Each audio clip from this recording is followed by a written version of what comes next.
Okay, let's jump right in. Welcome to This Explainer. Today, we are unpacking a really charming classic fable. It's all about learning, flawed logic, and honestly, a very relatable human misunderstanding. We're looking at the story of the villager and the spectacles. Now, at first glance, yeah, it's a super simple story. But it perfectly captures this psychological trap that, let's be real, almost all of us fall into at some point in our lives. So, to get us started, I want you to think about this. Can a tool ever actually replace a foundational skill? Ask yourself if simply owning the right gear magically grants you the ability to use it. I mean, have you ever bought a top-of-the-line camera, kind of thinking it would instantly make you a pro photographer? Or maybe you grabbed an expensive pair of running shoes, hoping they'd suddenly give you the endurance to go run a marathon. Keep that exact feeling in mind as we dive into our source material today. Moving right into Section 1, The Villager's Misconception. We begin our story with a villager who is facing a massive yet pretty common barrier in his daily life. Our protagonist is completely illiterate, meaning, of course, he's unable to read and write. Just imagine walking through a world where everyone around you is unlocking these incredible stories, news, and knowledge from pieces of paper, and you are literally locked out of that entire experience. He sees folks enjoying books and papers, and naturally he wants in. He wants to know their secret. Let's break down his thought process as he tries to solve this problem. It's highly observant, but fundamentally flawed. Check out his logic. Step 1. He observes people reading. He notices a pattern, right? A lot of these readers happen to be wearing spectacles. Step 2, he decides he just needs to get his hands on some spectacles of his own. And step 3, boom, read. He assumes the magic of reading literally lies entirely in the object sitting on their noses. The source text actually gives us this wonderful quote that brilliantly illustrates exactly what's going on in his head. He thinks, if I have spectacles, I can also read like these people. I must go to town and buy a pair of spectacles for myself. You see, he's totally confusing the physical tool with the cognitive skill.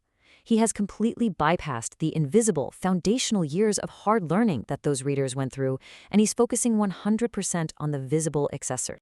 Which brings us to Section 2, Trying on the Spectacles. Determined to finally join the ranks of the literate, our villager makes the trek into town and confidently struts right into a spectacles shop. The shopkeeper sets him up with his standard procedure. The villager asks for a pair of reading spectacles, and the shopkeeper obliges, handing over multiple pairs to try on, along with a book so he can test them out and find the perfect fit. Everything is going exactly to plan. Well, until we hit a wall. After trying the glasses on one by one, staring super intensely at the book, the villager complains in sheer frustration. He tells the shopkeeper, all those spectacles are useless for me. See, from his perspective, he bought the magic tool, but the tool is broken. The words on the page are just remaining stubbornly silent.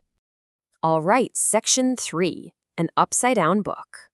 The shopkeeper is naturally pretty confused by the fact that absolutely none of his glasses are working, so he gives his customer a doubtful look and decides to investigate. He glances over the counter at the book in the villager's hands.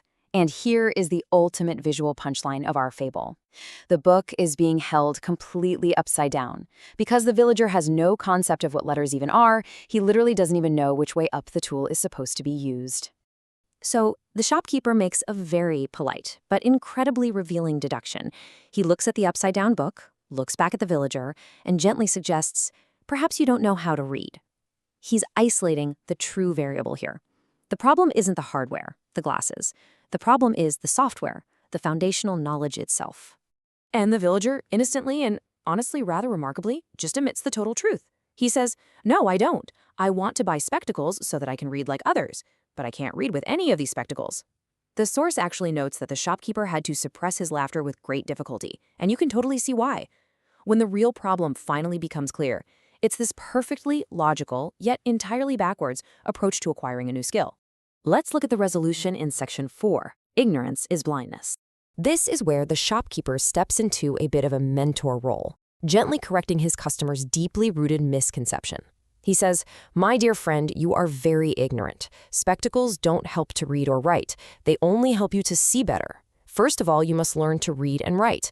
He kindly but firmly explains the harsh truth. Tools cannot magically grant us abilities we haven't actively put in the hard work to acquire. So the absolute crucial point here is separating the physical function from the mental application. The whole purpose of spectacles is purely mechanical. It just helps you see the shapes on the page better. But the actual skill of reading, That's entirely cognitive. It has to be learned, practiced, and developed over time. Making a sharper image of an unknown language doesn't magically make that language any easier to understand, right? The story concludes with this really powerful moral straight from the text. Ignorance is blindness. It beautifully draws a metaphor between literal physical sight, which is exactly what the villager was trying to buy, and the figurative blindness of simply not knowing. True sight, as the story argues, isn't just about 20/20 vision. It's about comprehension. The villager was functionally blind to the meaning of the words because of his ignorance, not his eyesight. As we wrap up this explainer, I want to leave you with a thought directly inspired by our villager. Do you ever confuse possessing the right tools with possessing actual knowledge? It's really easy to chuckle at the guy holding the book upside down, sure. But honestly, how often do we buy the expensive software, the premium workout gear, or that latest productivity app, secretly hoping the tool itself will do the hard work for us? What spectacles are you trying to buy today to avoid the effort of actually learning how to read your own situation? It's a lot to think about. Keep striving for true understanding.